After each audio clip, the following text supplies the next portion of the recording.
Hello, my name is Brian Wesley Johnson, and on behalf of Soulivity Magazine and Beyond Words Publishing, I want to welcome you to our second of our new Truth and Power series broadcasting live right here on Soulivity TV.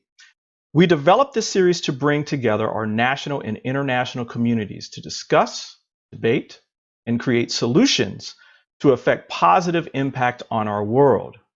It is about inspiring and achieving the dream of more equality and equity, which results in true freedom for all of us. This is our mission here at Soulivity. We are an inclusive community dedicated to supporting everyone in living their best life, battling fear and ignorance wherever it may live. And today we have such a special show. As we celebrate Black History Month, we are discussing the facts and history of African Americans post-slavery and its effects on current conditions within this community of color and the American society more broadly. As part of this event, we have a wonderful charitable partner. For the next 30 days, we are trying to raise money to support the amazing Smithsonian National Museum of African American History and Culture reach its goal for the 2021 year. And if please go to our Facebook page at Soulivity Magazine. And if you are so led, please donate or even join. And you can support the people and the great organizations whose mission is to provide opportunities for those who are interested in African American history and culture and to explore and celebrate that history as well. Now let's go ahead and introduce our phenomenal panel. I'm going to start off with Rochelle Riley. Rochelle Riley ended a 20-year career as a nationally syndicated award-winning Detroit columnist in 2019 to become the City of Detroit's first Director of Arts and Culture. In that role, she guides the city's investment in the arts and creates opportunities for transformational artistic expression and support. Her most recent project was the nation's first citywide memorial to the victims of COVID-19. 15 funeral processions that circled the city's Belle Isle passed 907 photo billboards of victims. Wow. But Rochelle also remains a writer. Her latest book, That They Lived, African Americans Who Changed the World, hit bookstores on February 2nd, 2021. The author, essayist, and arts advocate still host conversations around the country, or they did before COVID. With her current book, The Burden, African Americans and the Enduring Impact of Slavery, hosting conversations about the burden America still bears by refusing to deal with the aftermath of American enslavement. She was just appointed the co-chair of the governor of Michigan, Gretchen Whitmer's Black Leadership Advisory Council. Woo! Thank you, Rochelle. Thank you. Next up is Reverend Kevin Ross. The Reverend Kevin Kindrell Ross is a Southside Chicago native who now serves as the senior minister of Unity Sacramento, the first Unity Church in the state of California. He is regarded as a respected interfaith social justice leader, committed to building bridges of understanding and cooperation across race, culture, class, and religious lines. Whether in his role leading one of our nation's most diverse and integrated congregations, conducting diversity and implicit bias experimental trainings for faith and governmental organizations, or being an outspoken activist for healing the crisis between law enforcement and communities of color, Reverend Ross is dedicated to strengthening communities through dialogue, direct encounter, and education. Wow. And last but not least for our first panel is Jamon Jordan. Jamon Jordan is an educator, writer, and historian, also known as Baba Jamon. He has been a teacher of African and African American history for 20 years and a researcher of Black history for decades. He has given over 100 tours and presentations for the Detroit Public Schools, Walled Lake Public Schools, and numerous charter schools, as well as university class groups from Wayne State University, Michigan State University, Georgetown University, New York University, and the University of Michigan. His lectures on Detroit's African American history has been featured in the Detroit News, the Detroit Free Press, CBS Radio, Deadline Detroit, NPR, C-SPAN, CNN, in the History Channel, Detroit Public TV, WDET, and Michigan Radio. Woo-hoo-hoo! Y'all, we got the panel for y'all. Welcome, everybody. Thank you so much for being here. Thank you for having us. Thank you. Thank you for having me. Thank you, Brian. Oh man, as we were talking before, I was telling you guys that I have been looking forward to this event for a long time. We were talking offline about the fact that we don't talk enough about our own history. And this is a golden opportunity for us to do that. And so I want to thank you for being here. Thank you for your willingness to join us and talk about what will probably be some tough things for people to hear, because there's the good, the bad, and the ugly. And we don't want to avoid any of it today. So buckle up, everybody. My first question to each of you is, this specific February for me has been kind of special given what we have gone through in the not to be named administration over the last 4 years. And my first question to each of you is going to be, what hero have you been thinking about in your own life over over this period in February specifically? So what hero have you been thinking about during this time? And I'll go to you first, Rochelle, if you're thinking of somebody. Well, I'm always thinking of somebody, and I want to thank you, Brian, for having us on. I'm thrilled to be on with our city's preeminent historian. There's nothing about Detroit that I need to know that he doesn't know, and I'm thrilled to work with Jamon. And I'm also thrilled to meet the great Reverend Ross, Rev Kev, because is really doing God's work. I want to mention two things. I'm not the first director of arts and culture. I'm the first in 20 years. Oh, wow. My first act was to meet with the last one they had in the 1990s, a woman named Marilyn Wheaton. And I told her my very first duty was to make sure that the city of Detroit was never without an Office of Arts and Culture again. Second thing is, was the first book. It came out in 2018 and it did well and people read it, but circumstances change. And since this is the first Black History Month of the Revolution, people are now requesting this one as much as the new one. And I'm thrilled for both of them. But both of them I owe to my grandfather. His name was Willie Benny Pitt, and people called him Mr. Benny Pitt, all three names. And I'm sure that he did that because we grew up in the South, in North Carolina, where there were people who would still call men boy. No one ever called my grandfather boy. And everything I do is in honor of him and because of what he did to make sure I had a career.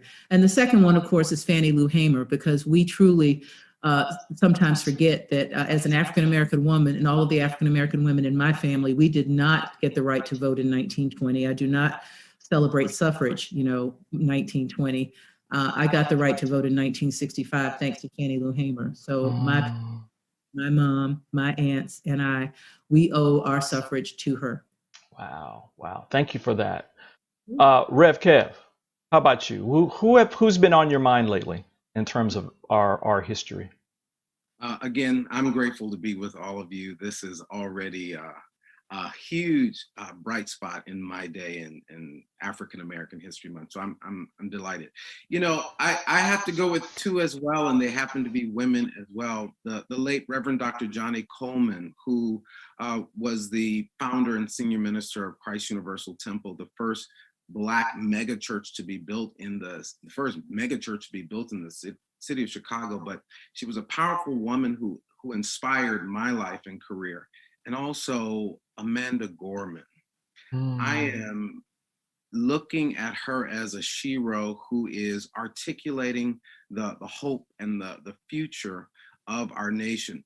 And the way she captured that powerful moment, where a standing president on his day, a vice president on her day, took back seat to the possibility and promise of this young Imagineer who overcame so much. So I'm thrilled with the past from my spiritual teacher, Dr. Johnny Coleman, but I'm also excited about the future from the Harvard student, Amanda Gorman. By the way, her grandmother served on my board of trustees, and a couple days before the event, she asked me to pray for Amanda, and you no idea. I love it. I love it. I love it. And how about you, Jamon? How about who's been on your mind specifically during this time? So these are two Detroit historical icons that people may not know, but Dr. Joseph Ferguson was the first African American to graduate from what is now Wayne State University's College of Medicine. And so he graduated, but before he even graduated, when he's a practicing doctor, but not yet with a medical degree, but in the African American community, he's considered a doctor. There's a race riot in the city of Detroit, and he goes out in the middle of a race riot and administers healthcare to people, putting his own life in danger. And just thinking about what happened last year, this pandemic, and so many healthcare professionals putting their own lives in danger. And of course, some of them lost their lives. Some of them contracted COVID and passed away, giving care to other people. That there's this long history of African-American medical professionals doing that, putting their own lives in danger in order to assist the sick and the people who need that healthcare. So he's definitely been on my mind during this past year, really, not just this last month. Wow. This is why I love y'all. I could have picked any one of those and I could have ran away with them. I don't know why. Well, I know why he's a giant, because we stand on the backs of our giants. John Lewis has just been on my mind. Of course. John Lewis and Representative Cummings, who is a student of him. They both have been on my mind in terms of, just the change, that's happened under their watch, but then the change in how our society has seen people of color from one administration into the next, and now back into this new administration. And I see them kind of looking over us and looking down on us and saying, okay, this is an opportunity. This is an opportunity for y'all. Let's push the ball ahead. Truth and Power, the name is specific for Soulivity, because we can't get empowered without the truth first. And so that's why we named this Truth and Power. And I wanted to start, I was thinking about, okay, how do I want to start like our questions and conversation about different things? And I said, well, why don't we level set with folks, right? Why don't we have some level setting with folks around our history? And the Washington Post had a really, really good article lately, this month, about myths of Black history. And it was written by Keisha Blaine. I'm doing a shout out to her real quick so that she understands that we're going to be talking about it. And I wanted to go through, not all of them, but like 2 or 3 now, and then we can talk about some later in our segment where we're going to have another guest come in. And the first myth is that slavery was a Southern phenomenon.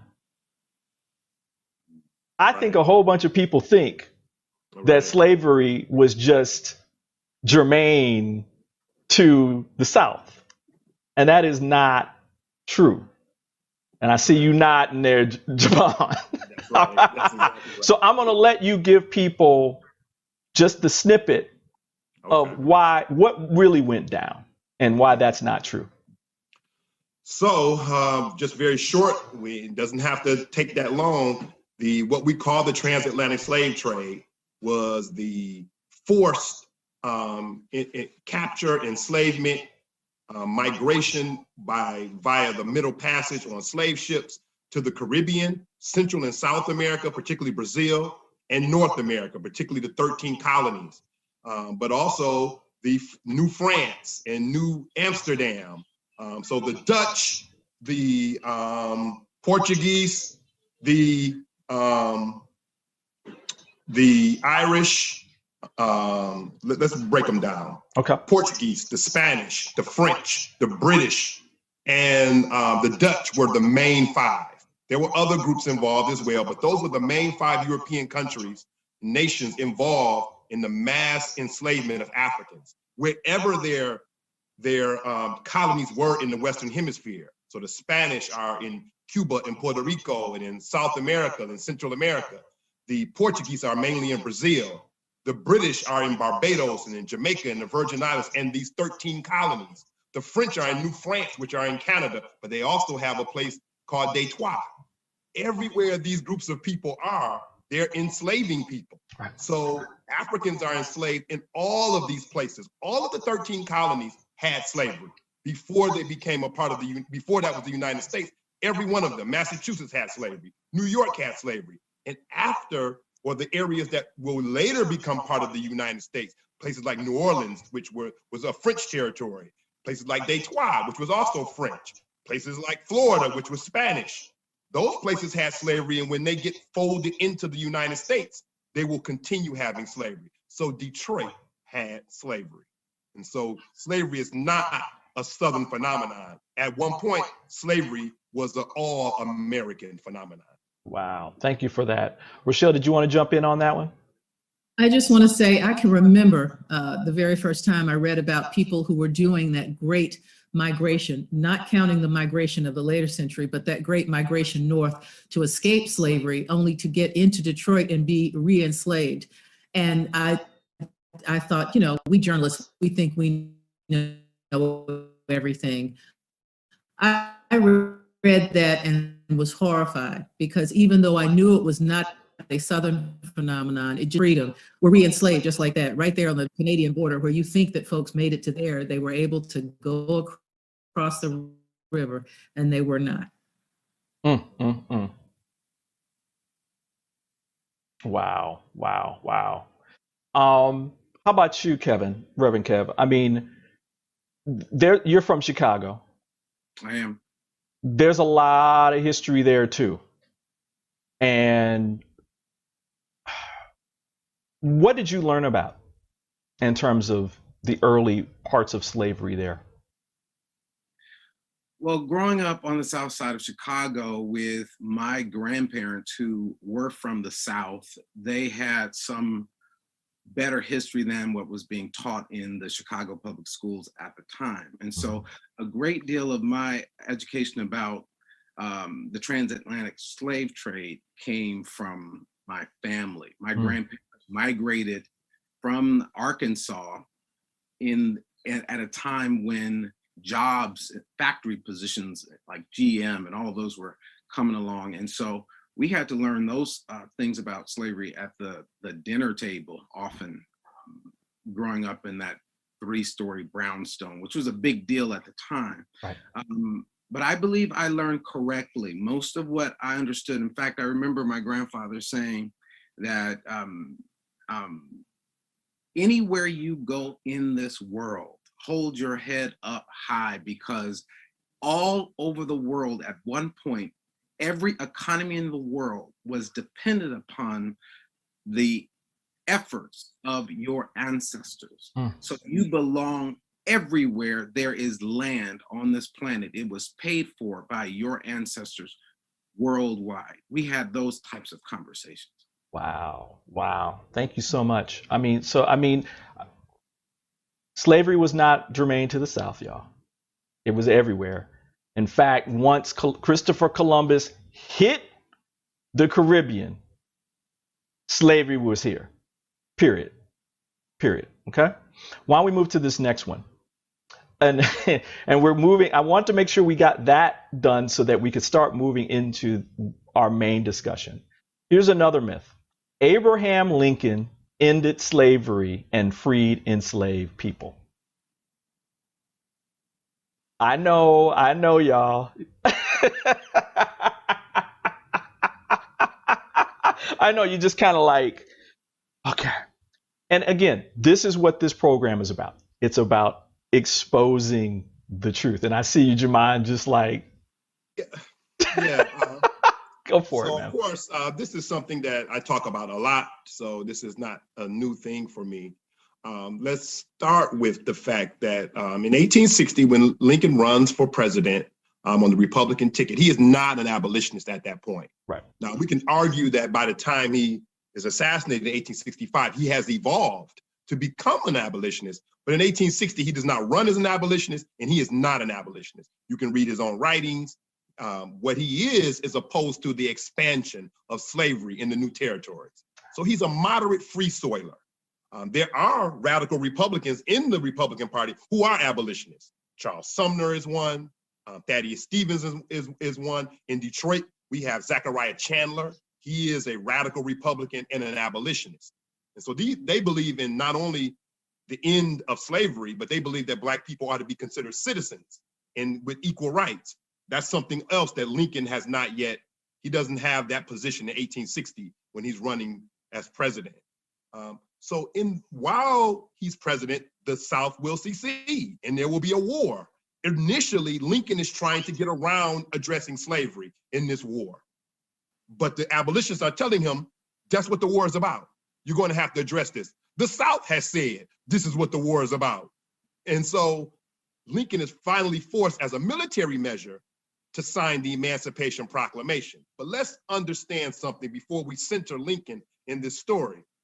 Black people, once the Civil War begins, Black people are escaping from slavery because they know now that there's a war going on against the people who are enslaving them.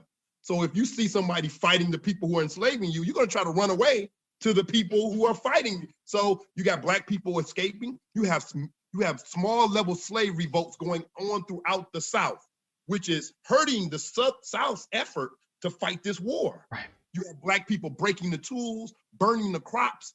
You can read the letters of the wives who were left on the plantations, the Confederate wives who lived on the plantation. Their stories about what's happening on the plantation when their husbands are away fighting the war. And you can see that Black people are really engaging in a full-scale slave revolt throughout the South, which is helping the North win, right, which is helping Black people get their own freedom.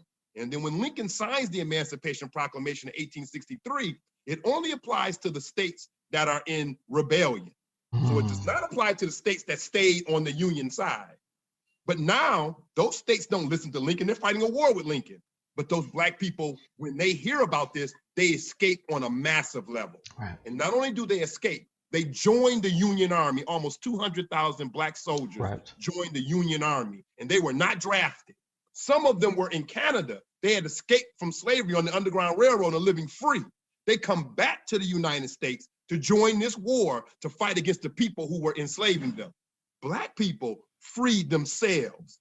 Lincoln, by signing the Emancipation Proclamation, you can argue that he provided an apparatus for Black people to continue freeing themselves. But Black people played a central role, and they had agency, and they acted on their own behalf.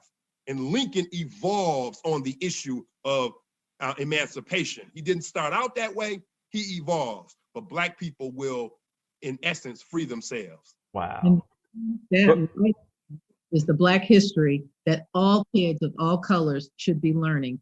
And that miseducation of American school children of all colors is why we have a race problem in America.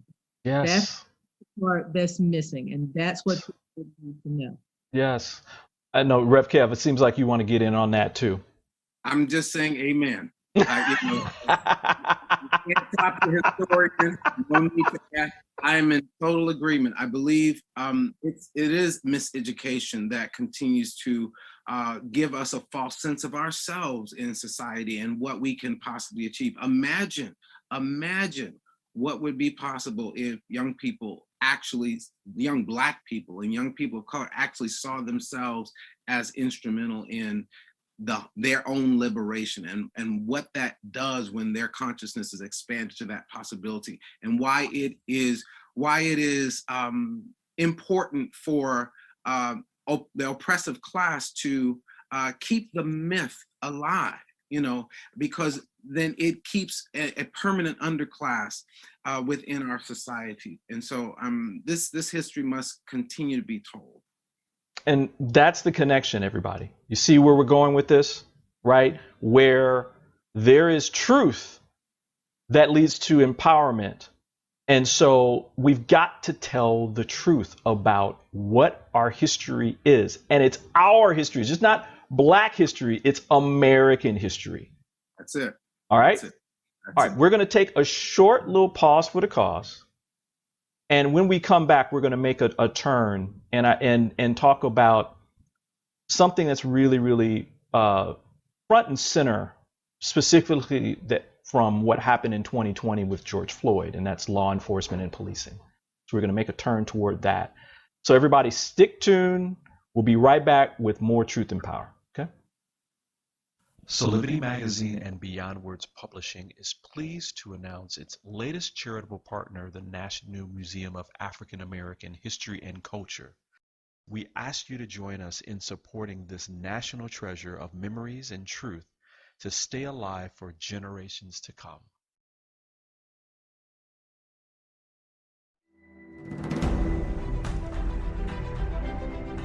Creating this museum gives us a chance to make manifest the dreams of many generations.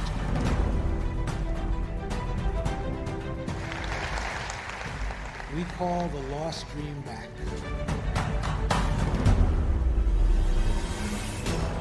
This is a milestone moment not only for the Smithsonian,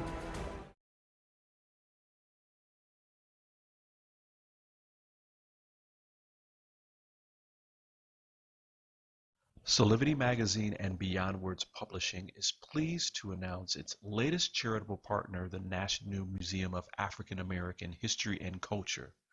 We ask you to join us in supporting this national treasure of memories and truth to stay alive for generations to come.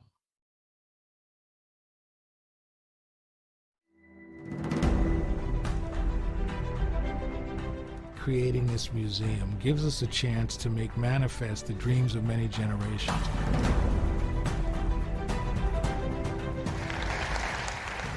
We call the lost dream back.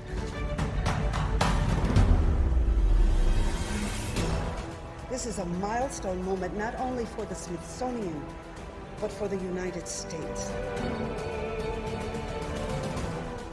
The goal of the museum is to make America better, provide opportunities for us to be made better by the past, and for us to move towards a future where race will always matter. They will find that those ideals are only met through sacrifice and struggle and a belief in a better day.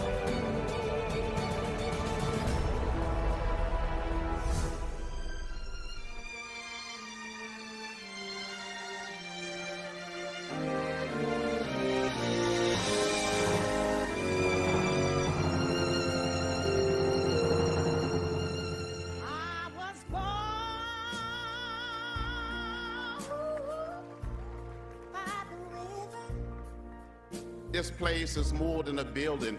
It is a dream come true. History, despite its wrenching pain, cannot be unlived. And by knowing this other story, we better understand ourselves and each other. I, too, am American. We ask you to join us in supporting this national treasure of memories and truth to stay alive for generations to come. Soulivity Magazine and Beyond Words Publishing want to remind you about the importance of continuing to follow public health guidelines to protect yourself, your loved ones, and your community. Please continue to wear a mask, wash your hands, and watch your distance. Please visit these sites for further information about how to stay safe from COVID-19 into the new year. Remember, love protects us. Police are supposed to protect and serve, but has that ever been the case for Black Americans? Today's baggage, how slavery helped create modern-day policing. Let's take it back to 1619, when a group of several hundred Africans were kidnapped from their village, forced onto a Portuguese ship, only to be stolen by English pirates at sea. After a voyage filled with horror and death, what's referred to as some 20 and odd Negroes arrived in the New World and were sold in a place now known as Virginia. Yes, enslaved Africans were in the New World before your beloved Pilgrims. These few Africans survived the perils of the transatlantic slave trade, which had been underway since the 1500s in the Western Hemisphere. During the slave trade, Africans were captured and forcibly brought to the Americas in ginormous numbers. Historians say that from 1526 to 1867, something like 12.5 million enslaved people were stolen from Africa and journeyed to the Americas. Only about 11 million arrived alive. Back to 1619. Those who did survive the horrors of the slave trade and were brought to what would become the U.S. were also subjected to the first form of organized policing in the South, known as the Slave Patrol. In case you missed it, the Slave Patrol and slave catchers were the first form of organized police in the South. These watching-as white folks first emerged in the colony of Carolina in the early 1700s and set the tone for policing as we know it. The Slave Patrol kept tabs on the whereabouts of the enslaved. And that meant if Black men and women were off a plantation, then the Slave Patrol could demand to see a slave badge noting their occupation. Slave Patrol could stop and search whomever's belongings just because. Now, I wonder who that sounds like. Then there was the slave catchers. That role is pretty self-explanatory. Slave catchers chased and returned runaways. They also intentionally scared the bejesus out of the enslaved to instill a sense of fear and prevent revolts. There was some overlap between the role of the slave catcher and the slave patrol, but together they enforced the idea that Black people were second-class citizens and that white people were the authority. And organized police departments, they enforced this racial hierarchy too. In South Carolina, for example, by 1837, there were dozens of officers in the Charleston Police Department whose jobs were essentially to monitor the enslaved. And though slavery was abolished after the Civil War, the spirit of tracking and policing Black folks lived on. During the Reconstruction era, Black codes were enacted with the quickness, and they restricted how Black folks could live their lives. David A. Harris is a law professor at the University of Pittsburgh. Harris specializes in law enforcement and race, so y'all know we're gonna have a lot to talk about. How did Black people's relationship with law enforcement change after emancipation? Law enforcement often was cast in the role of enforcing Jim Crow laws and other kinds of laws aimed at maintaining the racial caste system and at keeping Black people, quote, in their place. So law enforcement, to the extent it existed, would be one thing for white people and another entirely for Black people. It was aimed at maintaining the racial separation that existed and their system of racial privilege for whites and second-class, at best, citizenship for Blacks. And this didn't only exist in the South. There were certainly law enforcement efforts that did the same thing in northern cities and towns. But in the South, the system of racism wasn't just upheld by law enforcement. Vigilante groups like the Ku Klux Klan played a massive role in terrorizing Black communities with lynchings and other forms of violence. You would find many powerful and prominent people to have been members of the KKK, including law enforcement. You would think today nobody in law enforcement would want to be out front as a member of the KKK. Of course, you wouldn't see that. But in those days, it was acceptable for many kinds of leading citizens to be involved, and law enforcement was no exception. Case in point, Hugo Black. an ex-Klan member who went on to become a member of the U.S. Supreme Court. I digress. So for the most part, it was the responsibility of the police to uphold the law of the land, which in the South meant enforcing segregation. Police were oppressive and violent. This was well documented during the Civil Rights Movement, when at times they wore riot gear while using hoses and dogs on peaceful protesters. Why is the imagery of the police dog so important? So you don't have to go far back into history to imagine black people running away from slavery being tracked by dogs. But then we have actual documentary evidence in which we see dogs used as instruments of law enforcement and utter terror and just as weapons in the civil rights era. It's a weapon, literally, for law enforcement purposes, like a club or a gun would be. And it is also a message from history. Dogs have been used before in contexts like this, and they're being used now. They sure are. This picture was taken just a few years ago in Ferguson. I think this is what they call deja vu. It's law enforcement who use dogs and other weapons of violence to instill fear in black people. But the irony is that trigger-happy policing is in part caused by stereotypical fears held by the officers themselves. Darren Wilson, the officer who shot and killed Michael Brown, used fear as a defense, likening the unarmed team to a demon. Police killings of unarmed black and brown people have gone on way before Michael Brown and sadly will continue after him. Police are 2 times as likely to use force against black and brown folks than white folks. We also know that policing tactics like stop and frisk, as well as racial profiling, are terribly discriminatory. Here it says that racial profiling by police has evolved to fit whatever agenda they might have against people of color in the U.S., targeting black and Latinx people during the crack epidemic, Muslims after 9/11, and Central American migrants up until today. The tactic has a long history. It seems to mutate to fit whatever problem can be blamed on a particular ethnic or racial group. It has never shown any degree of success, and yet it persists. $1 million question. Can policing in America be fixed? I think the whole criminal justice machine, complex, what do you want to call it, must be vastly scaled. I think it's far too large. I think it has much too great a role in our whole society, and therefore it's too powerful, and it just chews people up and spits them out and does so more with certain communities than others. If you're poor, if you're black, if you're brown, you have more to from it. It's a fact, right? So I think profound and far-reaching reforms are necessary in many places. Today, we see reminders of the unquestionably racist history of policing in this country. From police in riot gear armed with dogs, to officers being caught in white supremacist Facebook groups, and cops on horses leading with a rope tied up like animals. The evolution of slave catchers and patrolmen to modern-day policing is undeniable. It's important to remember that for black people, law enforcement has often been on the wrong side of history. They were enforcing slavery all those decades ago and then enforcing Jim Crow. People remember that. Their grandparents tell stories. The photos are still there. The photos still exist, but perhaps more importantly, so do the wounds. Hey everybody, and we are back with our power panel here. What'd you guys think of that video? A lot of truth, right? I think the same thing that every time I hear about a single shooting, how many more there have been like it and what it's going to take to stop it.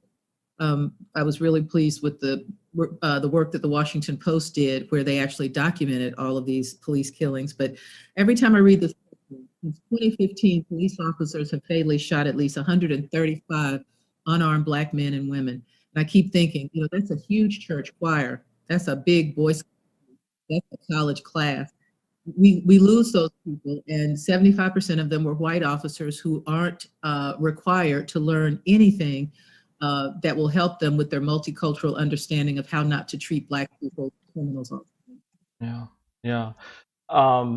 As this was playing, Jamon, I know you've done a lot of research and a lot of study specifically on policing and law enforcement and that connection. I mean, everybody, there's a great video. You can go out on YouTube and search for Jamon's name. There's a great video about the riots that happened in Detroit, and it's part of a tour that he's giving. It's a video of a tour that he's giving. But I wanted to, Jamon, give you a few minutes just to kind of talk through some of the connections that was part of that, but also some additional history that you're kind of thinking of that may be important for people to hear right now.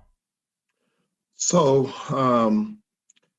sometimes when we talk about police relationships with the African American community and the negative relationship that the police have with the African American community, sometimes as historians even, we look for a origin. We look for, where did this start? You know, why did this happen? How did this begin? And as we look deeper at the relationship between what we call police departments today, professional police departments today in the African American community, we find that history, that negative history, really begins in the period of slavery. The proto-police departments, they're not quite police departments as we think of them today, but the proto-police departments that existed, these slave patrols, these paddy rollers, these slave catchers, these bounty hunters, these overseers, they work as a unit of what is enforcing slave codes against African Americans. And so the law for Black people who are enslaved are these slave codes. So we're not talking about, you know, it's against the law to rob someone, or it's against the law to commit murder. We're talking about it's against the law to read. It's against the law to try to escape and get freedom. It's against the law to talk back to an overseer or to a white person. It's against the law to prevent yourself from being raped by the person who's enslaving you. So these are slave codes. And these are the kinds of laws that this early group of pre-police departments are doing against African Americans. When slavery ends, or when African Americans escape to places that don't have slavery, because of the fugitive slave laws that have been created since this country was created. So the first fugitive slave laws inside the United States Constitution, but we'll get two later ones, the Fugitive Slave Law of 1793 and the most strict Fugitive Slave Law of 1850. Once they're created, it turns all of the police departments in states that don't even have slavery, it turns them into slave catchers too, because now they're federally bound to help slave catchers, bounty hunters, and slave owners return people who've escaped from slavery. And so Black people have, since this country was founded, have always had this negative relationship with what we call police departments today. And so that early history really helps to inform where we are right now. After slavery ends, because of this doctrine of white supremacy, the new police departments will adopt that as part of their training. It may not be their formal training. They may not be taken to the side on training day and told that, but it is infused in the culture of policing that African Americans do not deserve the same treatment that you afford to white citizens because they're inferior. They're not quite as human. They don't have equal rights, and they ought not have equal rights. And so that gets infused in police departments. If you look at all of the videos during the civil rights movement, and you see them in Birmingham, and you see what the police departments are doing to these African American nonviolent protesters in Birmingham, or you see them in Selma trying to march across from Selma to Montgomery, and you see Bloody Sunday when these state troopers attack these nonviolent marchers. You see it over and over again.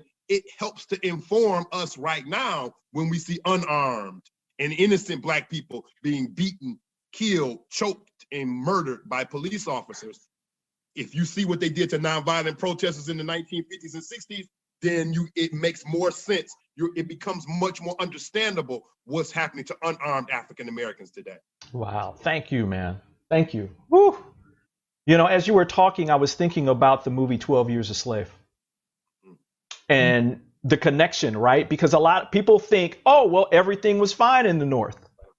And you had all these people that were in the North, and they were, and you had black people that were free and doing that. And you did have some of those people, but you still had slave catchers that were actually grabbing That's right. free people too. That's right. all That's part right. of it, people. That's all right. part of the through line. And you also have to remember that there was an economic empowerment that not slave catchers, but police departments, because the plantation owners needed that free labor back. So you could get arrested, a black person, for anything, and your choice was to go to jail or go back to the plantation. So there was still this perpetuation of slavery. And people tend to forget that because we don't talk about the economic impact. No. We don't talk about that really is what built America. Because if we talk about that, then we have to talk about what that meant and what is still meant by, having that free labor. Kevin, I was reading, you were talking about before that you were really fortunate to be able to get more of the trueness of our history when you were growing up. I remember when I was growing up, I got two sets of history, right? There was the history that was taught by my parents, right? Where they were giving me a lot of this information. And then there was the history that was told in the public school system. And we're going to get to education in a minute. But that was there in terms of this whole policing kinds of thing where the economics guided law enforcement and policing strategy from day one.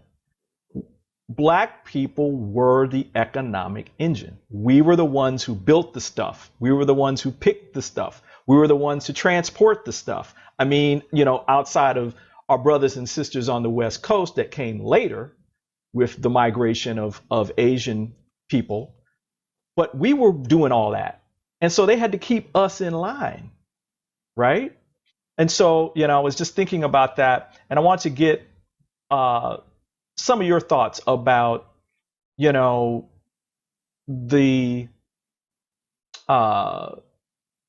challenges that you saw growing up, and then later when it regards law enforcement. I had a very unique upbringing on the South Side of Chicago, and I when I talk to my brothers about this, I grew up when there was community-oriented policing. There was such a thing in Harold Washington's, Chicago, Illinois, where he somehow impacted the law enforcement to really be conscious about this concept of public safety being one where the law enforcement officers actually lived in proximity to the people that they were policing. So I remember the officer friendly program where the officers would come to the school and introduce themselves. We knew our police officers, we knew our firemen, we knew our mailmen, we knew the butcher, and we knew these people growing up. I remember a time, and gangs have always been a part of the culture in Chicago, but I remember a time when officers were chasing gang members in my neighborhood, and they were able to identify me. Kevin, go inside, okay? Go inside. They knew I wasn't one of them, okay? When I left for Morehouse, something happened right in this war on drugs in terms of my particular neighborhood. With the onset of the war on drugs, policing changed very differently in our neighborhood. And when I talked to my brothers about their experiences with law enforcement being racially profiled, my brother was beat in front of our house by a law enforcement officer. The culture changed very rapidly in my particular community. So there's a lot I could say about how public safety is viewed related to law enforcement, depending on leadership at any given time. But I am fully aware of the ideological framework in which policing has been done throughout the history of the nation. But I had a unique kind of experience, personal experience growing up, where I saw both sides of that change. And of course, in my work today, being heavily involved in activism interacting with bad actors in law enforcement who are racially profiling, beating people. I drive in my car, real talk, I drive in my car today with a laminated insurance, my insurance papers, my identification, my registration is laminated. I can just pick it up just like this, because I got to get home. I've got 3 babies and a wife to take care of and a church to be concerned with. And I've had those chases. I would love to talk more when we get more into this discussion. I can kind of speak to what it's like now, in terms of my experiences with law enforcement and what I understand today. That's a good point. I remember just even recently where I hopped in my car to run somewhere and I didn't have my driver's license and all that. And I immediately turned around and got that stuff in my wallet because of the fear of getting pulled over and you don't have your driver's license. Whose car is this? That kind of thing. And it's a fear. It's a definite fear for many people of color. And it's historic, as Jamon was talking about, where this is not just something new. Again, it goes to the myths, people. We're talking about the myth that this is just something that just popped up and it's, oh, well, why? They must have been doing something and that kind of thing. That all started centuries ago. And history repeats itself when we don't hear it the first time. Yes. It dawned on me just recently that it was Bloody Sunday, the anniversary of Bloody Sunday last year, when a group of students, activists, clergy had, in our city in Sacramento, California, we were marching on a bridge in Sacramento, East Sacramento, very wealthy enclave, protesting the district attorney's decision not to prosecute the officers involved in the shooting death of unarmed Stephon Clark. And while there, the law enforcement had completely ramped up as if we were in 1965 or 4 or 3. The mounted horses, the batons, the pepper spray, the bullhorns, all of that advancing on us, forcing us out of this wealthy neighborhood. You had three law enforcement agencies that conspired against, around, at this point, about 84 individuals who were remaining in this demonstration. You had the county, you had the highway patrol, and you had the city. And they asked us to leave. And what was interesting, as we're leaving, and part of our role as clergy is to, get as many people home alive. And because they're different interpretations of what, of how to carry out, civil disobedience, generationally, our role is to do as much as we can to make sure that these demonstrations are nonviolent, because sometimes we go and we volunteer to be arrested. But if a young person is with us and they have a DUI on their record and they have, they've got some previous charges, they don't know that, blowing up on the scene could be the end of their lives. Rev Kev's coming home, you know what I mean? Somebody's so we play a significant role. That night, as we were being escorted out of that, really forced out of that neighborhood, coming across the bridge, we get to the other side of the bridge. This is in United States, California. We get to the other side of the bridge and there are law enforcement who have closed the bridge using an old tactic called kettling. Kettle, arms drawn against us. And of course, they started arresting leadership first, including myself. Let's give some context here. What is kettling specifically? Where, let's give people, because some of these people don't know what we're talking about. I do. Y'all do. But let's talk about that a little bit. This is a form of entrapment. It is literally forming a perimeter to cage a group of people. We're basically creating a human cage with law enforcement who are armed. So on one hand, we're getting one message thinking we're compliant, but the real intention there is to force us into a trap. Right. And that's exactly what happened. On that night, ironically, it turned out to be the anniversary of Bloody Sunday. Ironically, I can still hear the screams of the folks on that bridge, from that night, because the guns were coming. They had their guns drawn, and they were forcing us to the, when you're on a bridge and there's that little slim bit of sidewalk. Yes. They were advancing on us, pressing us into the corner, and so we were, hands up, we're compliant, we're not resisting. But think about the young college students, think about the folks who were full of zeal coming out for the first time that night, being engaged, and the trauma that was created by law enforcement. There was one that was ready to shoot on us. He went out with his gun drawn, coming in at us, and some other white officer just had the presence of mind to say, he grabbed him back. Wow. Otherwise, all of those guns that were drawn at us were going to be popping off in seconds.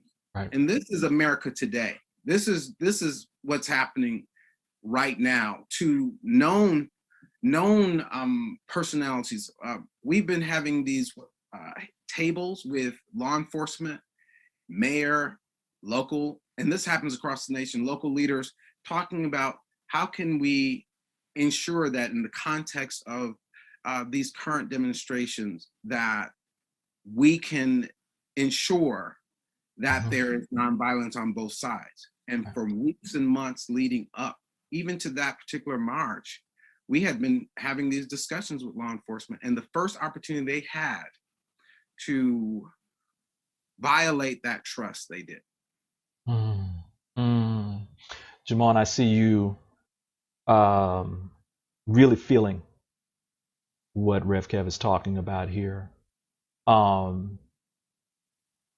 I just want to make sure that we talk a little bit about, in this context, what do we need to take away from our history to start affecting change today as it regards to law enforcement?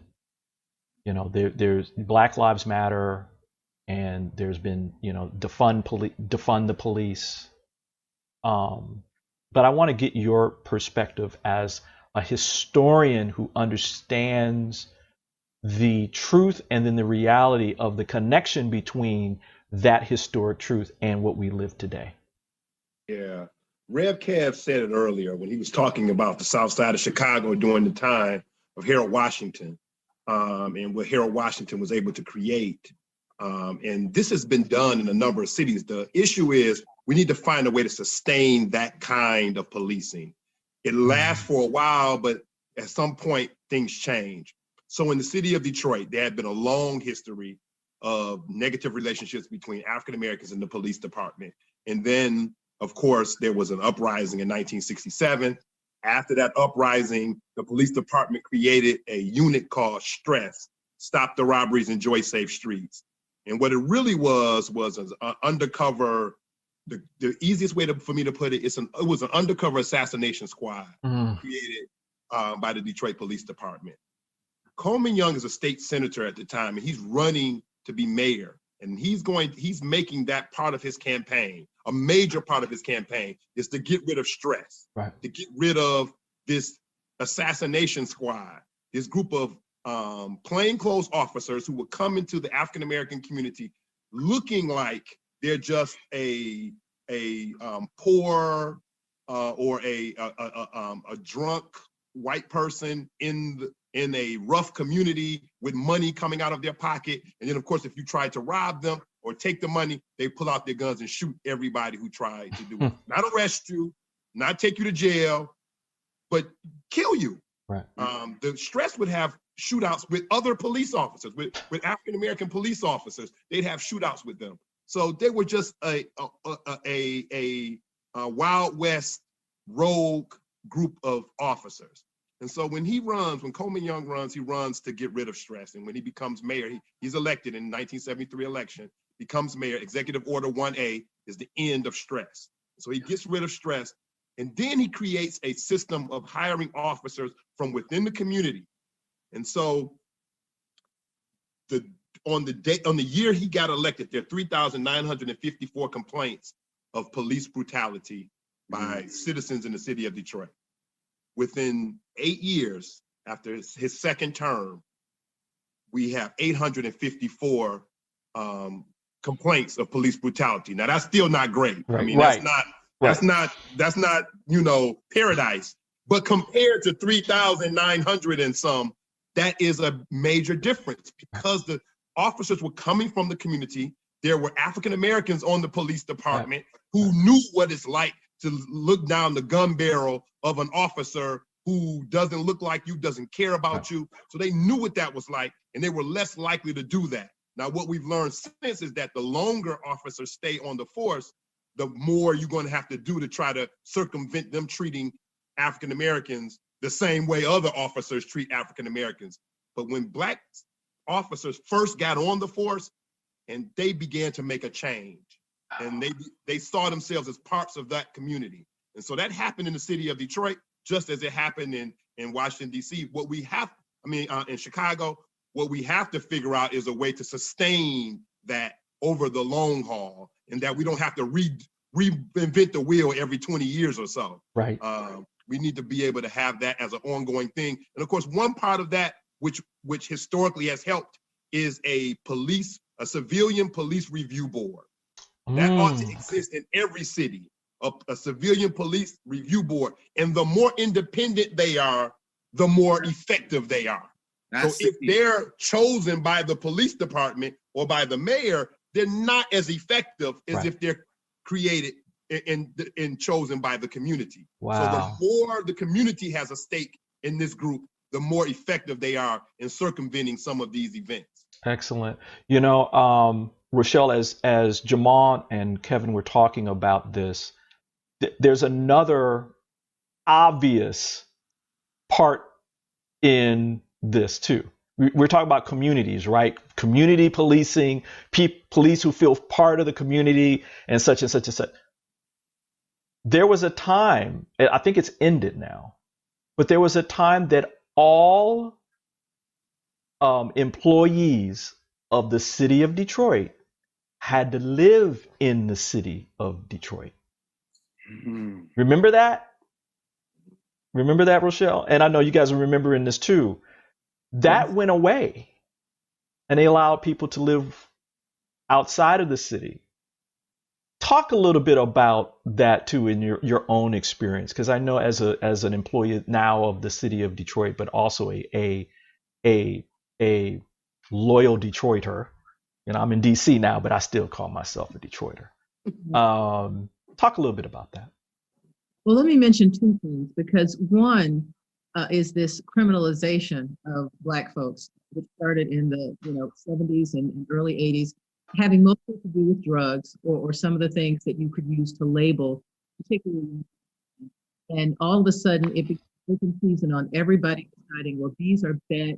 Every time I see the difference in how young Black men and young white men, or Black people and white people, are treated as it has to do with crime. You've got, these misguided youths who shouldn't have been where they were, they say that whether it's an attack on the US Capitol or they were buying drugs somewhere. And then you've got people who want to send young Black men to prison for 30 or 40 years over the same thing.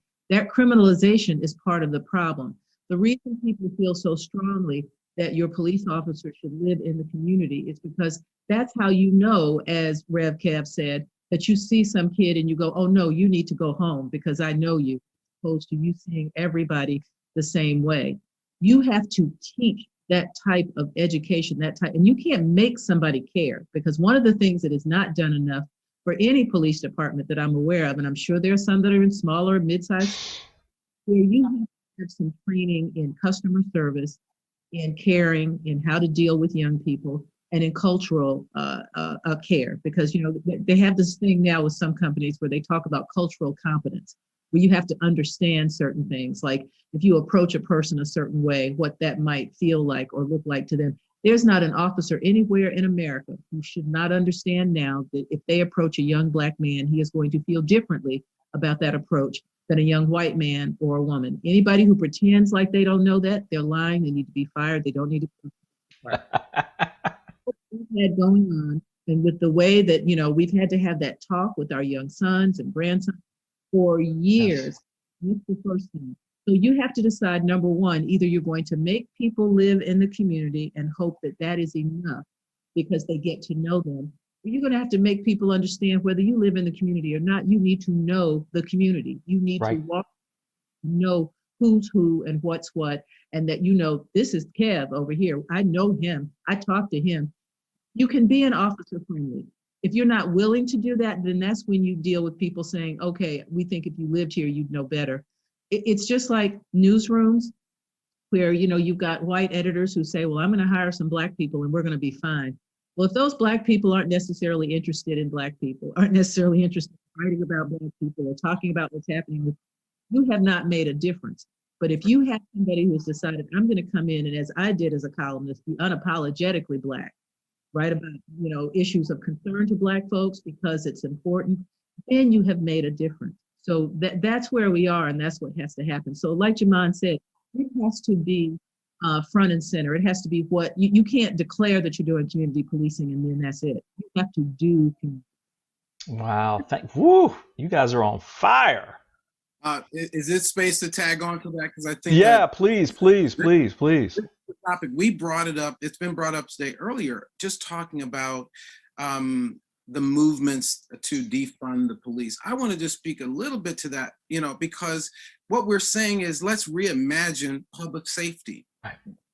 Does an armed, mostly white officer need to respond to every emergency call that happens in the community? We have incidents of mental health that they are not prepared, equipped, or trained to handle, and the way they handle it, as we are seeing, especially when they're interacting with Blacks and people of color, it ends most often fatally.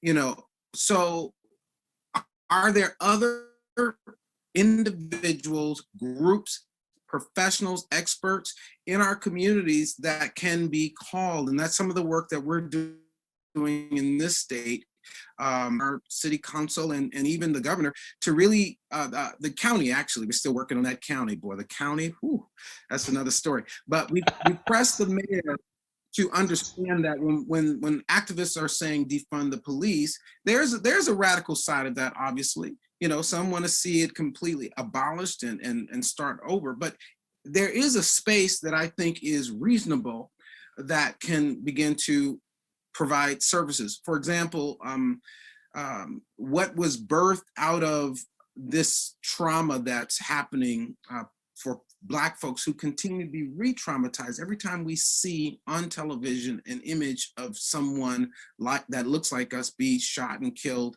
by law enforcement for no reason at all. We ended up creating in Sacramento what we call Safe Black Space. And Safe Black Space brings together clergy and African American or Black mental health professionals together to create circles that are Black spaces for individuals who are experiencing the kinds of trauma that comes with this environment that we're living in, that gives them the space to process through it in a healthy way, and also gives them an opportunity to be referred to for services that they may need, wraparound services that will allow them to function so that they don't go to work and pop off at the first white person that says the wrong thing and really run the risk of losing what they've worked all these years to face. So there are ways in which our own communities can begin to imagine how we create safety. Subsequently, we're working on what we call Grandma's Backyard. Stephon Clark in our community was shot and killed in his grandmother's backyard. And growing up, a grandmother's backyard was the safest place on the planet. Yes. And so we're reclaiming that idea of a grandmother's backyard.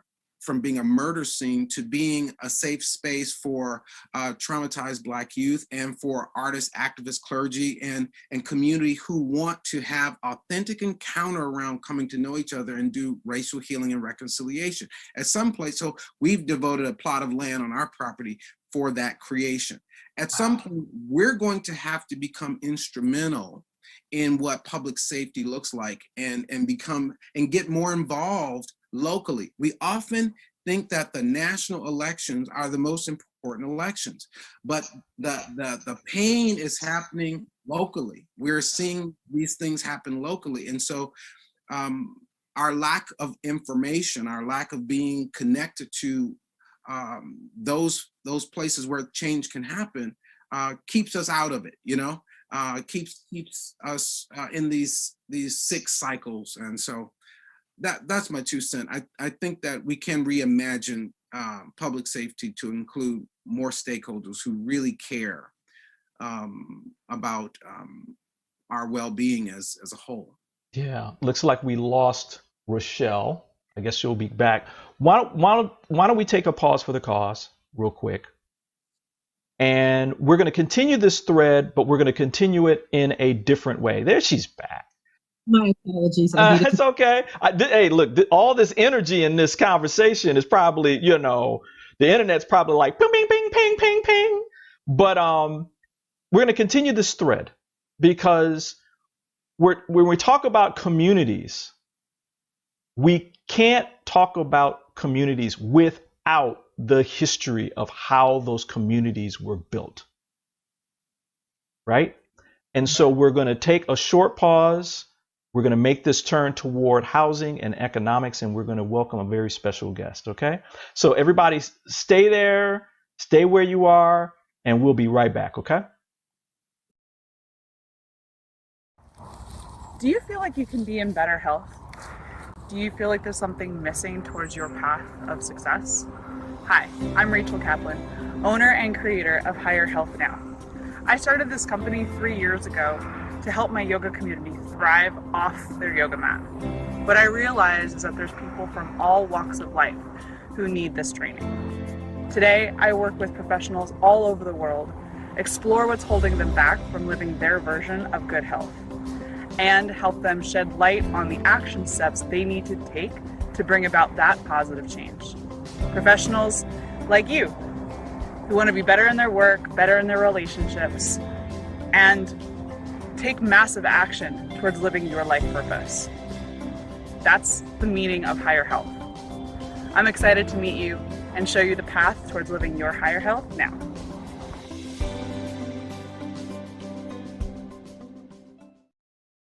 Soulivity Magazine and Beyond Words Publishing want to remind you about the importance of continuing to follow public health guidelines to protect yourself, your loved ones, and your community.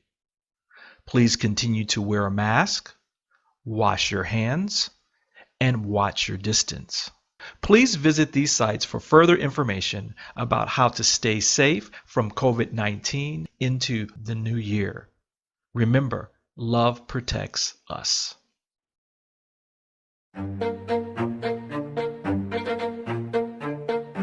We've left untouched the biggest segregation of all.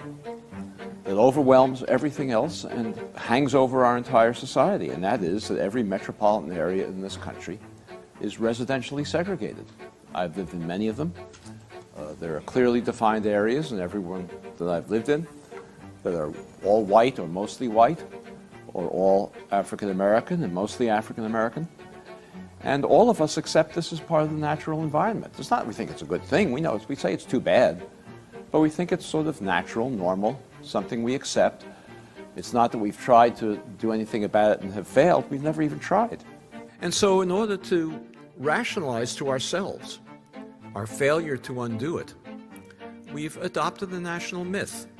And that myth is pervasive. It's pervasive across the political spectrum. The liberals and conservatives hold it. The blacks and whites hold it. The name of that myth is we have de facto segregation. Not something that was created by government like all the other segregations that we undid in the 30s, 40s, 50s, and 60s, but this is something that sort of just happened by accident. It happened because people like to live with each other of the same race.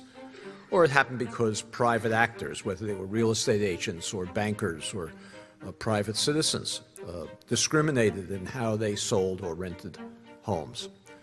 Or it happened because African Americans happen to be poorer than whites on average, and therefore they can't afford to move to middle-class communities.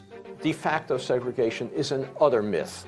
There is no basis to it whatsoever. The racial segregation in every metropolitan area in this country was created by racially explicit government policy designed to create racial boundaries, designed to ensure that African Americans and whites could not live near one another, with policies that are so powerful that they still determine the racial landscape that we see in cities all over the country. Just like we have the myth of de facto segregation, we also think we know what public housing is. It's a place where poor people live, where lots of mothers with children, single parents with children, lots of young men without access to jobs in the formal economy, acting out, engaging in oppositional behavior that attracts attention to the police and a cycle of violence that we've seen in so many places. That's what we think of as public housing.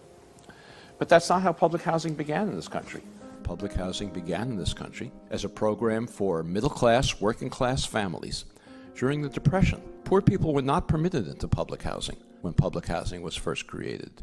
There was a housing shortage, and public housing was created for people who could afford to pay the full rent in housing, and they did in public housing, but for whom there was no housing available. Everywhere, the Public Works Administration and the other federal agencies that succeeded it created segregated public housing, separate projects for African Americans and whites in cities all across the country, frequently segregating neighborhoods that hadn't previously been segregated, that were integrated. During World War II, the actions of the government intensified to create segregation. They intensified because throughout the country, hundreds of thousands of workers flocked to centers of defense production, of war production, to take jobs that hadn't existed during the Depression. And the migration of workers into centers of defense production overwhelmed frequently the communities where they were working. The federal government had to build housing for these workers if wanted the ships to be produced.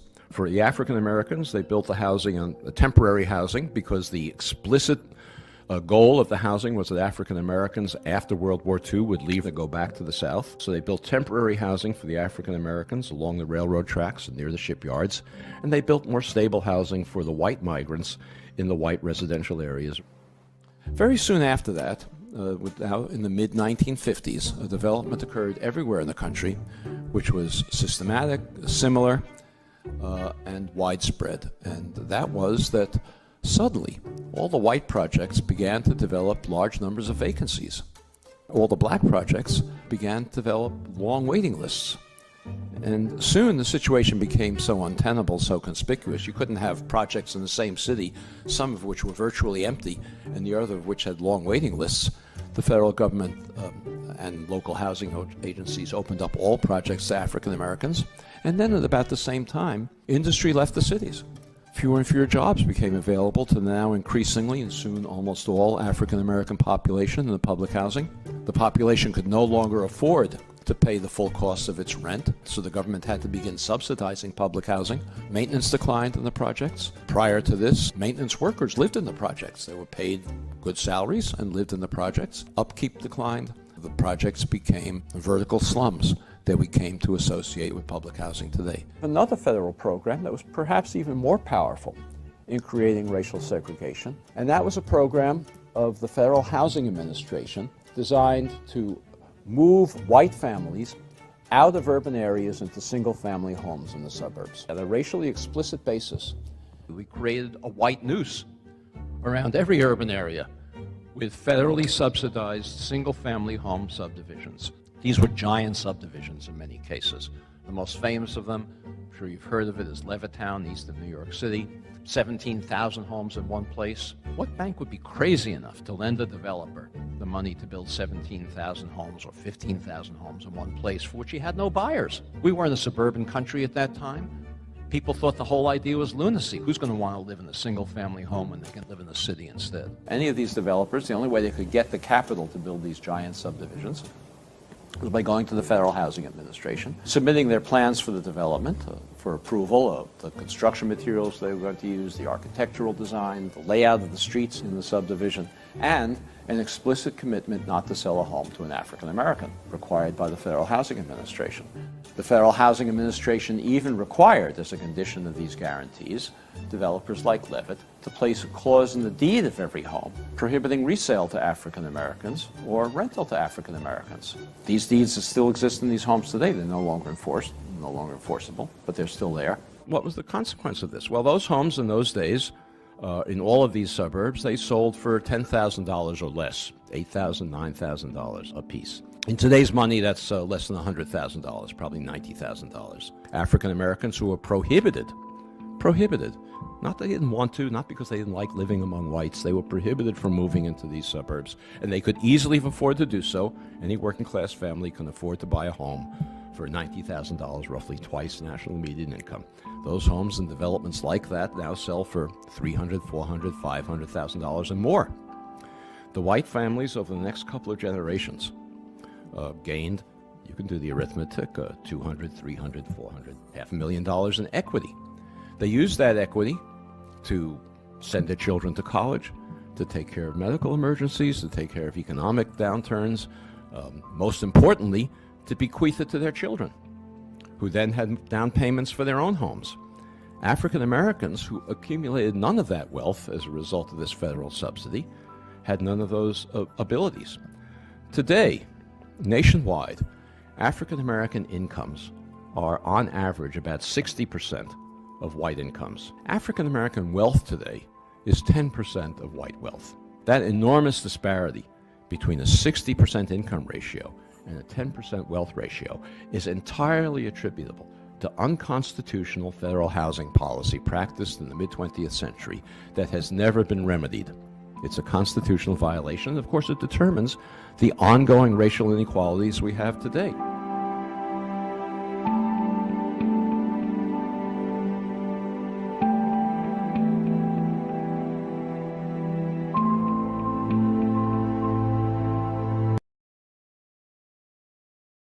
You back? Well, let me get myself off mute here. And I want to welcome you back to our event celebrating African American history.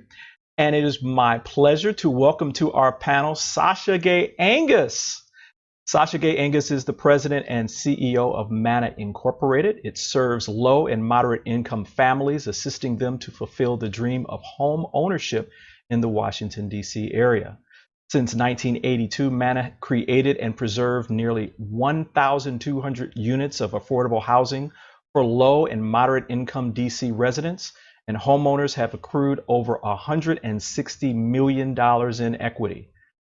They also support financial literacy and homeowner training programs, which has been replicated more than 200 times across the nation. So we want to welcome you, Sasha, to our panel. Oh, it's my pleasure.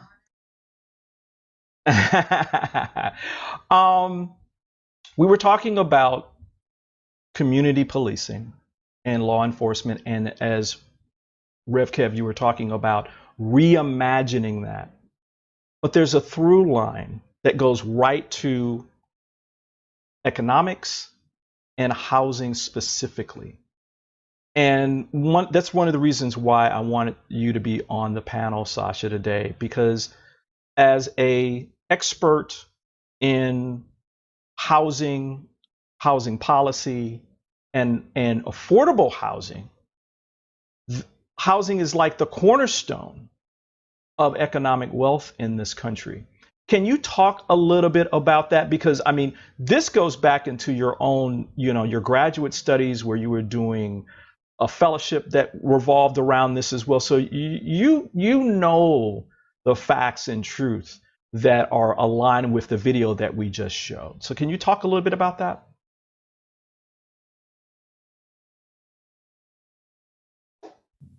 This whole idea of how housing policy affects wealth in this country is very crucial. There's a very direct connectivity, and frankly, to be clear, the wealth gap in America has never really been wider. It is wide, and it's just been growing over decades.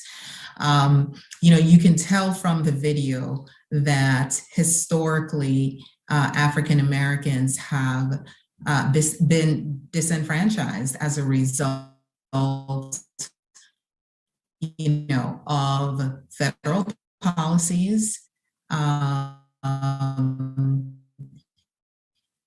such as redlining, where the government limited cities, okay, we're going to only invest in these communities where there's a green line, and those communities where there was investment were primarily white communities.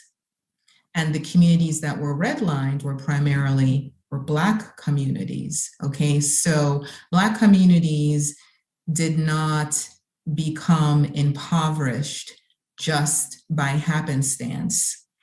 It was it was because of disinvestment. And at the time, to be clear, during the Great Migration, when Blacks from the South, came to cities like Chicago, Detroit, St. Louis, Tulsa, they were seeking a better experience, a better life, and seeking the right to exercise their right to vote, to own homes, to have a steady paying job. And as it relates to home ownership specifically, if a Black family is trying to buy a house and they're blocked out of the legal market to purchase a home, they're stuck. And so they were relegated to what's called contract buying, where, these contract brokers would essentially say to a Black person looking to buy a house, you're going to pay me the down payment and the monthly quote unquote mortgage on this house. But guess what? You're not going to get the deed of the house until you complete all the payments. Wow. And if you miss one payment, all the proceeds goes to the contract buyer, and that Black person loses their home. So when you consider that communities were redlined, right? So there's no money, no investment being spent in them. Black families may be buying or trying to buy in those communities, but they're dealing with contract buyers, they're dealing with real estate brokers or appraisers that are really setting them up for failure. And over a period of time, these communities broke down. They broke down because of disinvestment. So what you see that occurred in cities like Chicago, Detroit, a lot of the urban cities, it was not by happenstance. It was as a result of structural policies that really led to the disintegration of those communities. A bit about, there's a disproportionate system right now in terms of Black wealth and white wealth, okay? And of course, wealth means,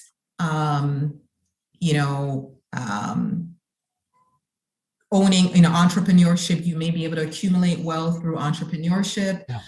One may be able to accumulate wealth through real estate, business holdings, etc. And then one also needs income as cushion, right? But income can be lost through, health-related matters. Income, one can lose a job, etc. The aspect of wealth building is really important for African Americans, because the primary way in which they've been able to accumulate wealth is really through home ownership. Right. Whereas, white families have not had to rely on home ownership as much. There is a study that came out from the Brookings Institute that essentially said that, Black median income in 2019 was about $44,000, whereas the median income for whites was $72,000 across the country. But Black wealth was 1/8 the wealth of white households. So we have a lot more work to do around this.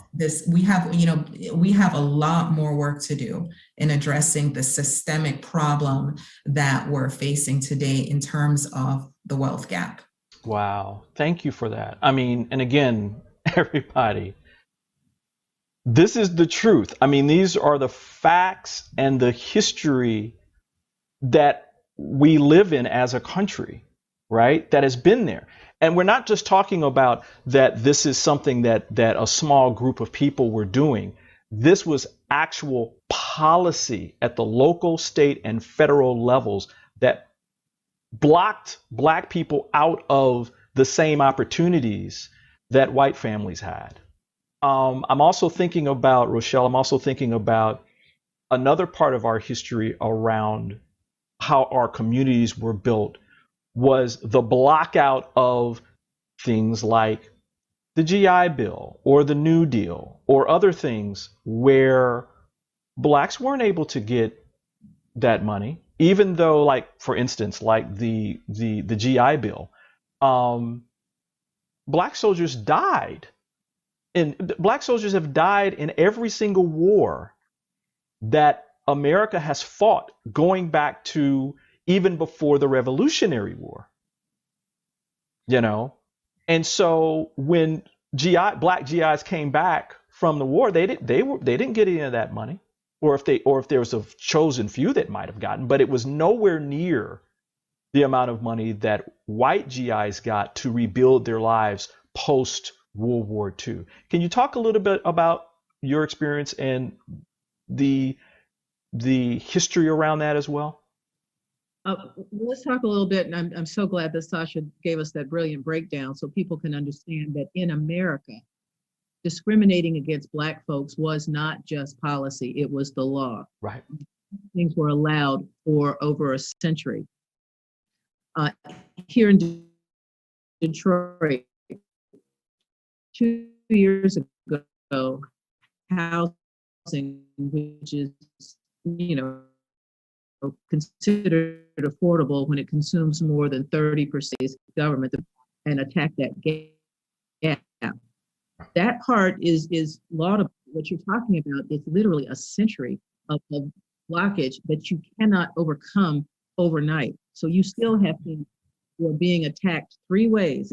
I call it the triple attack: education, employment, and housing. So if you have a poor education, so you wind up getting the poorest of employment, you will never get more than the housing that you can afford. And in some cases, we're talking about, for renters in Detroit, median sort of renting cost, it's 48% of your income. So for food, clothing, healthcare, transportation, school, basic needs, people are actually living like that, and we are not. This is one of those things where in past times, Roosevelt would have done, his whole New Deal, and Lyndon Johnson would have done the New Society. I have those backwards, Great Society. But the bottom line is, it is pandemic level, and we're not dealing with it in a way that says we understand just how pervasive this is for Black folks. It touches every single thing in the way that we live. So if we don't treat it, in a way that shows that we do understand that generational wealth is not something that's available to African Americans, who at first it was illegal to teach us to read, and then it was illegal to give us proper jobs, and then it was illegal to try and give us proper education, then it was illegal for us to try and buy houses. White people were leaving estates down for literally 200 years, so they already have wealth. Our former, social media influencer in chief out of the White House was not rich because of anything he did. He was rich because of money. Right. That with Black folks, which means you have to figure out how to go and do something massive to change that. Wow, thank you for that. And we could go all day about this stuff, because it's deep. I mean, there's a lot of information, and everybody, we're just touching on the very, very tip of this. It goes very, very deep. There's laws and policies that were discriminatory against Black people. Again, local, state, federal. There's a whole bunch of stuff that was happening at the local level too that was barring people from it. One little thing, and I know you need to go to Rev, but this is still true, particularly for Black women. Yes. Who are married and you want to do something like buy a house, where I had to jump through hoops because I was unmarried. And then at the deed, he apologized and wanted to go and mark it out and reprint it because it still had the deed restriction in it saying you couldn't sell it to a Black person. And I said, no. That's right. Now I want to jump in. Come on, Rev. I'm talking about. You will not mark that out. You leave that in there. I want that document so I can frame it because it's still in a daggone document today. It's still, that's where I want to pick. Listen, my beautiful Morehouse brother and his wife, both highly educated, one's attorney, one is a psychologist, prominent, PhD, prominent here in this area in California. And they just recently purchased what they wanted was a dream home, but there was a lot of debate and interviews. They were sending videos in of their children. It was all this, and we were, what is all the fuss? They are very gainfully employed. They're very high profile. And when they finally got the property after this long battle,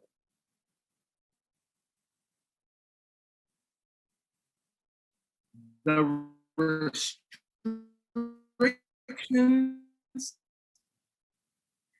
in the property deed sold to the other 4 weeks ago.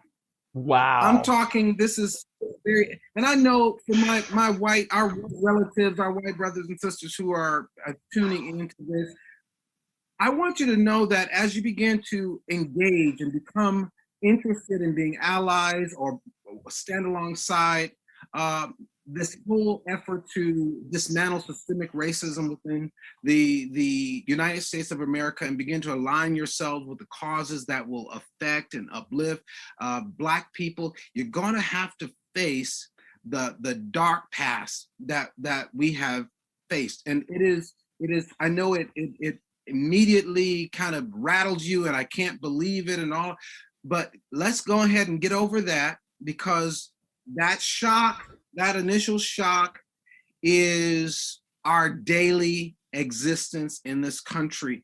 And any type of Black success in the United States of America, any Black success in the United States of America took at minimum double the effort, double the effort of any other achievement. And of course, we know that that's an underestimation.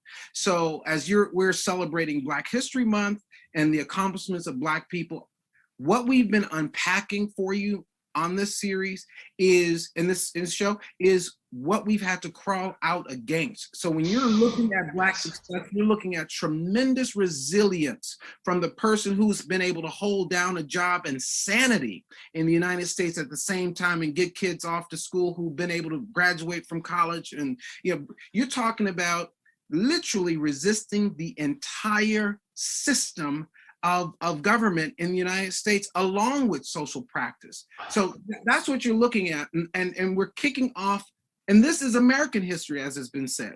We're looking at a year-long, all year-round celebration of these accomplishments, because this is what it means to start to move past this sense of allyship, where if I get uncomfortable, I can bow out, to one of real brotherhood, one of real, true engagement. There's no backing out. We're building a world that works for everyone, and to do that, I can't be colorblind and blind on the real issues. I've got to get color brave and be able to handle a discussion like this and know that I can still participate. You might lose a few friends and family members who may not want to talk to you no more. It's true. But this is where this is where the rubber meets the road. This is the real change. So I'm pumped about this. Sasha, you want to jump in? Reverend Kim, you are absolutely right. many of us have experienced generational poverty, right? And generational poverty began from, slavery through Reconstruction, even during the Great Migration, when we thought we were trying to do something, we still lost through redlining, even until the Fair Housing Act. So we're, to your point, trying to rebuild and unpack from centuries of structural laws that really deliberately said, African Americans, you're not supposed to own and amass wealth, okay? You're supposed to be utilized, but you're not supposed to get too far. Mm-hmm. Whereas another group of people have had the opportunity to amass over and over. And when equality is, equality is a word that has been historically used, Brother Malcolm, Brother Martin, our great Black heroes spoke about equality, and actually Martin, and before Martin, Booker T. Washington, really wanted to focus on economic prosperity. Right. And we, right. Equality is nice in concept, but when you're dealing with generation upon generation upon generation of being left behind, what we really ought to be fighting for is equity. There you go. There it is. Okay, that's because equality assumes that we're all working from the same level playing field, and the truth is we are not. Okay, so equity says that we're going to allocate resources based on the disproportionality of this group and help to lift them up to really reach a level playing field. Okay, and so that's why equity, unfortunately, it took, America witnessing the murder of George Floyd and, Ahmaud Arbery and Breonna Taylor. And yes, 2020 was the year of reckoning, okay? Yeah. But for many of us, this has been going on for a long time. It's been going on for so long. But what we're seeing, and I don't want to get too far ahead of myself, but now I think that the conversation around equity is starting to take place, and it's a very important conversation, because that is really where we need to be heading in order to address the disparities that our people have experienced over generation. Absolutely. And we have to say the R word. We got to start dropping the R word. Reparations. I don't use the word reparations because first dog whistle and people will walk away. I have always called it the invoice, and this is a which is what it is. If we built America and never got paid for it, that's a bill. People understand that. White folks understand debt. That is a debt. But what I want is the debt paid. And I don't want us to not mention at least because, oh my God, Sasha just talked about equity. There will never be equity until you understand that until you have equity in education, you're going to continue poverty. You have the police problems. There is no such thing as equal education if you're giving every kid $7,800, each. So what? When you've got school districts, in Detroit, my God, where you have classrooms without heat and kids who don't have what they need, you're not treating them equally. Right. You got to bring them up here and then see what happens. And I think the great fear is, look at what we did when you didn't give us anything that we needed. What could we do if there was equitable treatment? That's it. I definitely want to do something on education specifically, because the stuff that we're talking about right now isn't talked about enough But one area that is really, really desperate is education. Because Brian, I just want to, this is great. If I can just tack on to something that Rochelle said, because I agree 100%, because we're I know that we could talk about it and have a special segment around education, but while we're talking about, addressing the disparities, our educational system is completely, misaligned. If schools are going to be built based on property taxes, right? Hello. Yes. Hello. And hello. Property taxes are generated. That's it.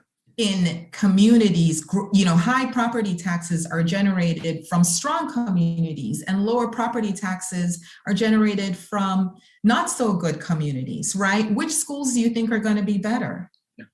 Right? I mean, just off of that basic, concept of, education and allocating resources to public schools just based on property taxes, there is clearly an imbalance. Right. Because if property in the Black neighborhood, is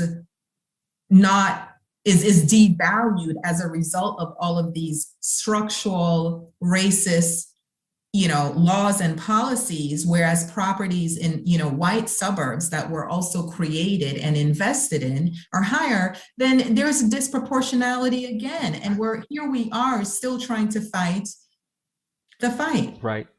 Right. Home ownership, which we don't have, which means we don't get the property values and what's needed to make the schools equal. Right.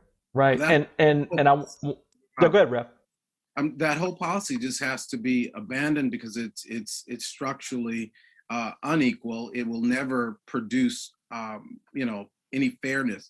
I started out working with children my mother taught in Chicago's Cabrini Green community. About the project in Cabrini Green. And one of the things that I saw teachers, God bless our teachers, God bless them, coming out of their own pockets to make the classrooms imaginariums and taking on field trips. And what my mother, inspired me to do with the principal is to, they need to come and see these kids haven't been on the other side of Chicago.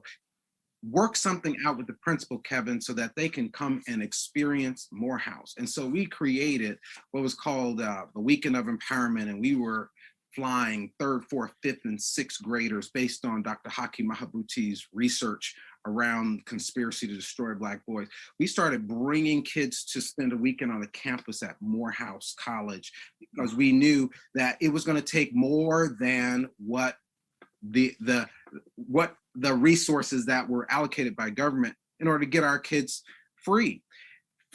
We've got kids who come to that program. One is a U.S. federal judge today, living in Washington, D.C. right now, Montez Cobb, and many others who, because of that kind of exposure, that shouldn't have been necessary, right? That shouldn't have been necessary. We've had some home runs, but the housing and the way it's structured right now, based on taxes for folks who don't have money who don't own property to pay the housing taxes, is a setup. It's slavery by another name. That's what everything that we've been talking about is slavery by another name, right? Especially when you're talking about this whole contract housing policy. It's always a way to re-enslave, our people, and freedom is the goal, always.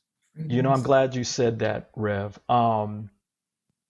I want to kind of bring this home based upon what you just said, because Rochelle, we were talking about this last week, right? Mm-hmm. Where there's a difference between civil rights and freedom.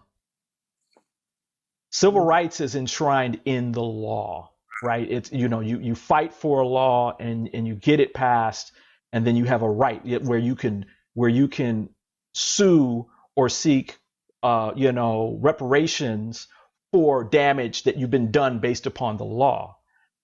Freedom is not enshrined in the law. Freedom is inherent.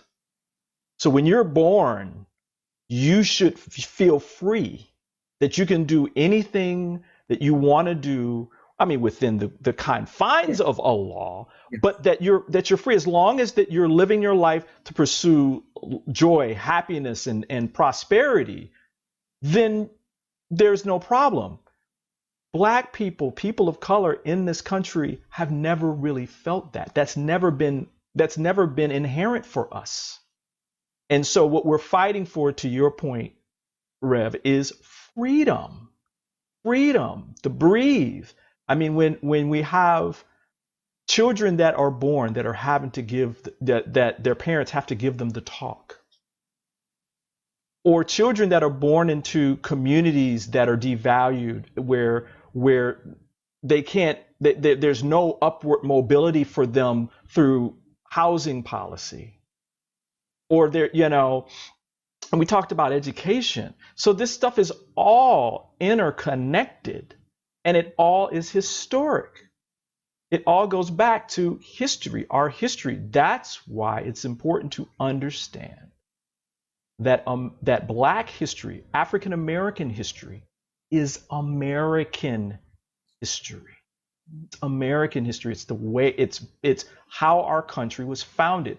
And again, it's hard to hear. It's hard to hear about it and read about it and reckon with it, but it's true.